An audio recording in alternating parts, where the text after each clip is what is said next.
గౌరవము దానంతట అదే రాదు, సంపాదించుకోవాలి. ఆ మాటలు నావి కాదండోయ్.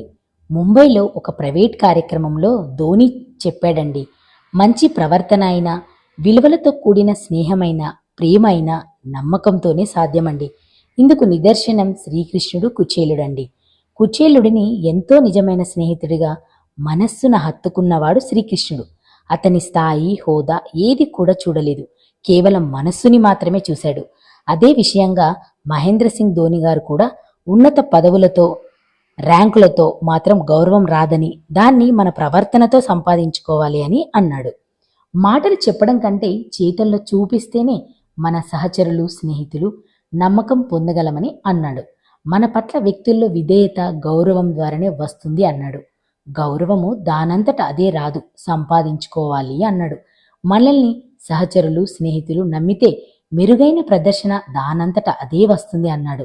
ఎంత గొప్ప మాట అండి కదా.